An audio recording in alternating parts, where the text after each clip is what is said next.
निकट भविष्य में हम लोग को हो सके तो परमाणु बम देखने को मिले, क्योंकि रसिया के थ्रू यह पहुंचाया जा रहा है ईरान, और ईरान ने इसे पहुंचा दिया यमन, और यमन ने इसे पहुंचा दिया अपने पास भी रखा है, और भूमध्य सागर को होते हुए ये लेबनान में पहुंचा दिया है। और बहुत जल्दी एक बड़े लेवल का वार देखने को मिलेगा। बहुत दिन हो गया परमाणु हमला देख ले हो, बहुत दिन, आंखें तरस गई, आंखें तरस गई। तुम लोग का मन नहीं करता है? हम लोग को तो देखते उब गए हैं लोग, पढ़ाते पढ़ाते नागासाकी हिरोशिमा, नागासाकी हिरोशिमा। अरे अपडेट लाओ इसमें, अपडेट लाओ इसमें। ए लाहौर में मत मारो, बहुत पास है, अमृतसर से एकदम पास है लाहौर, रेडिएशन इधर चला गया गधा। उस सबके लिए जेसीबी ठीक है, उस सबके लिए क्या है जेसीबी, लाइन से लगा के उलाट दो उनको कहां पे। तो जितना मजबूती से पकड़ा रहेगा, विस्फोट होगा तो उतने ज्यादा क्या देगा, ऊर्जा, उतने ज्यादा ऊर्जा। अब ऐसे समझो ना, परमाणु जो यूरेनियम होता है, मूंगफली के दाना के बराबर यूरेनियम जो होता है, इतना मजबूती से पकड़ा होता है, इतना मजबूती से कि बस अगर उसमें न्यूक्लियर रिएक्शन स्टार्ट करा दिया जाए तो 800 केजी कोयला बराबर ऊर्जा देगा। 800 केजी मतलब 800 केजी का मोटा मोटी कितना ट्रक हो गया, 8 गो ट्रक। हाँ 800 केजी, एक ट्रक में अगर 100 केजी आ रहा है, 80 गो ट्रक मतलब 8 गो ट्रक, 80 को नहीं 8 गो ट्रक, 800 केजी। सोचो कितना, 800 केजी कोयला जलाओ, जितना ऊर्जा निकलेगा ना, यूरेनियम का एक मूंगफली के बराबर दाना रहेगा ना, उतना ऊर्जा दे देगा। कितना तगड़ा होता है वो, उस न्यूक्लियर एनर्जी। ई बराबर क्या हो गया, MC स्क्वायर। आगे बढ़े, अब देखिए ऊर्जा जो होता है ये कन्वर्जन ऑफ एनर्जी फॉलो करता है, कि ऊर्जा को हम एक रूप से चाहें तो दूसरे रूप में बदल सकते हैं, ऊर्जा को अगर हम चाहें तो एक रूप से दूसरे रूप में बदल सकते हैं। समझ में आ कि नहीं? किसी को दिक्कत? सर लंदन पे गिराया जा सकता है, अब वो तो मर रहा है। अमेरिका का अपना एक परमाणु बम अमेरिका में गिर गया था, वो B2 बम्बर से ले जा रहा था, कोनो उसमें ग्रुप डी वाला नटवा ढीला कस दिया था। ट्रेन कैसे गिरा रहा है तो दाएं दाएं भारत में, वो नटवा ढीला कस दिया था। वो बमवा जो था ना, ओकरे शहर में गिर गया, धबाक से गिर गया, भड़का नहीं। जानते हैं किसी भी बम का डेटोनेटर हटा दिया जाता है, बम में ना खाली जगह होता है, उसमें डेटोनेटर को भरा जाता है जिससे कि टकरा के ब्लास्ट हो। उसका डेटोनेटर ऑन नहीं किया था, लगले था, ऑन नहीं किया था, और गिरा वहां पे। अमेरिका वाला हल्ला नहीं किया था। 25-30 साल बाद ये खबर फैली, नहीं तो उसी समय फैल गया रहता ना, अभी के समय होता तो हम तो हल्ला कर देते, और उस दिन वीडियो इंग्लिश में बनाते हैं, और उस दिन कहते जय अमेरिका। नहीं समझ आ गया, क्योंकि स्पेशल संबोधन किसके लिए था? My American brothers and my sister, it's very kind request to you, please evacuate your city immediately, ultra immediately, because of atomic bomb is fall down in your city। भगदड़ हो जाता ससुरा। नहीं समझ में आया? हिंदी बोलते उनको ट्रांसलेट करते करते दिक्कत हो जाता है। यहाँ पे बचा लिया, कभी कभी किस्मत अच्छा रहता है। एगो जापान है, दूसरा ज्वालामुखी हुए फटता है, सुनामी वहीं आता है, परमाणु बम पहला, दूसरा एगो करापन होता है कभी कभी। देखिए ये खतरनाक क्यों होता है, जैसे ब्लास्ट करता है ना, जैसे मारेगा ब्लास्ट करेगा सबसे पहले यहाँ पे, तो इसमें इसके साथ कई सारी चीजें आने लगती हैं। सबसे पहले निकलेगा ससुरा एक्सरे। क्या निकलेगा? एक्सरे। हम लोग 20 रोंटजन के एक्सरे को बर्दाश्त कर सकते हैं। एक्सरे का मात्रक रोंटजन होता है, ये फिजिक्स में पढ़ा दिए थे, वेब चैप्टर में याद कीजिए, पढ़ा दिए थे ना। तो रोंटजन होता है, हम 20 रोंटजन झेल सकते हैं। 20 रोंटजन पे भी बहुत नुकसान करता है। डॉक्टर हम लोग का 6 रोंटजन पे क्या करता है, एक्सरे का, यहाँ ससुरा 250 रोंटजन निकलता है। हम लोग कितना झेल सकते हैं? आई कितना निकलता है? मारेगा, आपका हड्डी गला देगा। यहाँ एक्सरे लगेगा ना तो आपके शरीर के अंदर का सारा सिस्टम काम करना बंद कर देगा। तो एक्सरे, और दिखेगा ही नहीं एक्सरे। आप कहेंगे ओ दे परमाणु बम फूट लो, जा बगल वाला देखा एकरा का हो गई लो, कहेगा रे हम मर गई रे। दूना मर के अपने आत्मा से बता देखता हमारा शरीर दूर से कैसा लगता समझा कि नहीं? अचानक तो वो दिखता नहीं है आपको। आपको फिल्मी वाला बम मत समझिएगा कि आग लग गया चिल्ला रहा है मामा ठाकुर। वो पेट्रोल बम नहीं है, नहीं समझे? ये रेडिएशन वाला बहुत खतरनाक। ये इसके बाद आता है गामा रेज। कौन सा रे?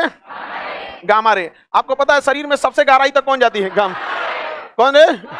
Gamma rays. आपका शरीर का हड्डी गुड्डी सब छत के चल गए।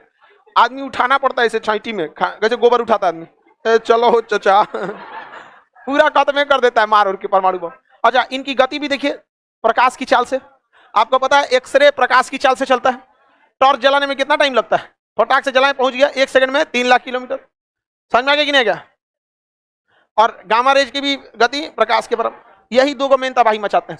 इसके बाद क्या होता है ना, शॉक वेव उत्पन्न होता है। वेब चैप्टर में भी पढ़ा दिए हैं शॉक वेव। कौन सा वेव? शॉक वेव, प्रगाती तरंग। देखिए आपको भी पता है शॉक वेव क्या है। देखिए कोई भी चीज कब लड़खड़ाती है, शॉक कब लगता है? जैसे हमारी दौड़ने की क्षमता है 20 की स्पीड से या 30 की स्पीड से, तो हमको अगर कोई धक्का दिया पीछे से 10 की स्पीड से, तो हम नहीं लड़खड़ाएंगे, क्योंकि हम उसे बैलेंस बना लेंगे। अगर कोई 30 से ढकेला तो भी हम नहीं लड़का। हमारी क्षमता से ज्यादा ढकेल दिया ना तो हम लड़खड़ा जाएंगे इससे, क्योंकि उससे तेज हम नहीं जा सकते थे। तो हमारे अगल बगल में जो वायु है, ये वायु है या फिर ध्वनि तरंगे है, ये 330 मीटर पर सेकंड की वेग से ही जा सकती है, इससे ज्यादा नहीं जा सकती है। और अगर कोई चीज ब्लास्ट करता है बहुत ज्यादा मात्रा में तो अचानक वो यहाँ की हवा वगैरह को क्या करता है, ढकेलता है। अचानक क्या करता है, ढकेलता है। और उस ससुरा इतना तेज ढकेलता है कि उस सबको उतना तेज चलने के लिए बने ही नहीं थे। तो क्या होता है, एकदम शॉक उत्पन्न हो जाता है। क्या उत्पन्न हो जाएगा, शॉक। और वो इतना शक्तिशाली होता है, किसी भी चीज को ध्वस्त कर देता है। तो ये शॉक वेव आके बिल्डिंग वगैरह को क्या करती है, गिरा देती है। शॉक वेव बिल्डिंग को क्या करती है, गिरा देती है। यहाँ पे पूरी तरह से टेम्परेचर लगभग 300 डिग्री सेल्सियस हो जाता है। कितना, 300 डिग्री से। पानी कितना डिग्री पे रहता है, 100 डिग्री सेल्सियस पे क्या होता है पानी, अभी कितना कर दिया। तो जो बम के पास के एरिया में रहेंगे 8-10 किलोमीटर के रेडियस में, ऐसे समझा गया, तो वो सबसे पहला शिकार होंगे किसका, सबसे पहले तो इन्हीं का, कोई भी शिकार इन्हीं दोनों का, लेकिन ये उनको जला के क्या कर देगा, खत्म कर देगा। तो जो पास के एरिया में पकड़ा गए, 10 किलोमीटर के रेंज में क्या हो गया, पकड़ा गया, उनको तो जल के मरना है। और जो पास के एरिया में बिल्डिंग पकड़ा गया उनको शॉक वेव से। अब बाकी आप अगर 70, 80, 100 किलोमीटर भी दूर है ना, तो ये देख रहे हैं एक्सरे वगैरह निकल रहा है, समझ रहा है ना, एक्सरे और गामा रे जा रहा है यहाँ पे। ये आपको तो चौपट करेगा ही और डीएनए को भी चौपट कर देगा। अगर बच गए तो बाल बच्चा जो होगा उसके अंदर अपंगता आ जाएगी वहां पर। तो ये बहुत ज्यादा क्या होता है, हानिकारक होता है। क्या होता है, हानि।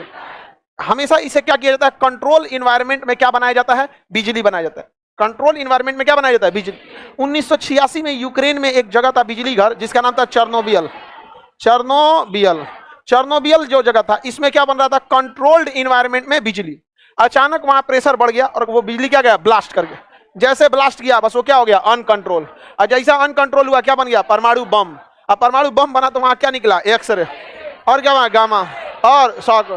वो खाली जगह पे बनाया गया, सब उधियाई गया था वहां पे। और टेम्परेचर कितना हो गया, 300। इतनी भयानक तबाही मची थी जिसका कोई हद नहीं। वहां पर सारे लोग मारे गए थे। उसके बाद जो फायर फाइटर आए थे आग बुझाने के लिए, उनके ऊपर लग गया रेडिएशन। किस चीज का, अल्फा बीटा गामा। किसका लगा, अल्फा बीटा गामा। पूरा का पूरा उनका क्या हो गया, शरीर रेडिएटिव हो गया और वहीं पे क्या हो गया, मर गया। जो हेलीकॉप्टर था ना, हेलीकॉप्टर के चारों ओर क्या आ गया था, रेडिएशन। अल्फा बीटा गामा दिखते नहीं, जैसे कोरोना दिखता है।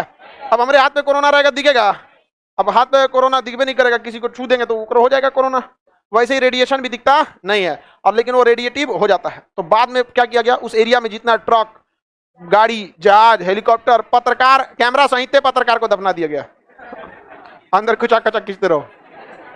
हाँ, जिंदा कैसे रे बकलो, इतना बड़का, अरे काला खांसी कर रहा है कि जिंदा दफनाया गया था। बताओ, इतना भयानक हमला के बाद करने कौन बचेगा, तेल चट्टा बच जाएगा सब। कॉकरोच की बाहरी त्वचा काइटिन की बनी होती है। काइटिन पर इस रेडिएशन का कोई असर नहीं पड़ता। उस सोच क्या हो जाएगा, बच जाएगा। समझ रहा है कि नहीं रहा, बच जाएगा। वहां पर आपके एरिया में जब कभी भी परमाणु विस्फोट हो जाए कभी, तो आप देखिए, अगर आपके अगले बगले में हो गया 10 किलोमीटर के रेडियस में, तो चुपचाप आप जाएंगे, आपको कोई बचा नहीं सकता। लेकिन ऐसा खबर लगा कि नहीं भाई इस जगह पे ब्लास्ट किया गया है, तो आप खबर लगते ही तुरंत आप अपने जगह पे अंडरग्राउंड होना चालू कीजिए। तुरंत का तुरंत यहाँ पर ऐसे जगह पे जाइए जहां पर हवा वगैरह बहुत ही कम आए, और अपने जितना घर द्वार का विंडो, शीशा, खिड़की सब बंद कीजिए। बेसमेंट में घुसिए, रजाई गद्दा बहुत ज्यादा लगा लीजिए ताकि हवा कम आए, क्योंकि सबसे बड़ा दिक्कत क्या होता है, रेडिएशन। समझ में आएगी नहीं, रेडिएशन। और इंतजार कीजिए कि कोई बचाने वाला आए। नसीब अच्छा रहेगा तो कोई बचाने वाला आएगा, आपको मास्क पहनाएगा रेडिएशन से बचने वाला, फिर बचा के ले जाएगा। ऐसा हुआ है एक बार। एक जापान का व्यक्ति था, बिजनेसमैन था। वो बिजनेस करने के लिए हिरोशिमा पे गया था। तो गया जब हिरोशिमा में ना, तो हिरोशिमा जैसे पहुंचा तो हिरोशिमा में ब्लास्ट हो गया। बट वो ब्लास्ट उससे थोड़ा दूरी पर था, तो वहां से वो भाग निकला। रेडिएशन फैलने से पहले क्या हो गया, भाग गया। और फिर वो कहां गया, नागासाकी। जब नागासाकी में पहुंचा वो मार दिया उसको। फिर वहां भी वो बच गया। अब जापानियों का नाम अजीब होता है, दिमाग में नहीं आता। अब भाई कोई राष्ट्रपति रहे तो आदमी याद कर लेता है मन से कि भाई 5 साल का फुर्सत हो जाएगा, याद कर लो। होता है कि नहीं होता है। उसका नाम ही नहीं ध्यान आ रहा है, लेकिन उसे गया नागासाकी में तो हुआ पटका गया। वहां से भी क्या हो गया, भागा वहां पे। अब भाग के गया कहां पे, क्वेटो में। तो क्वेटो में गया तो बिजली गिर गया उसका।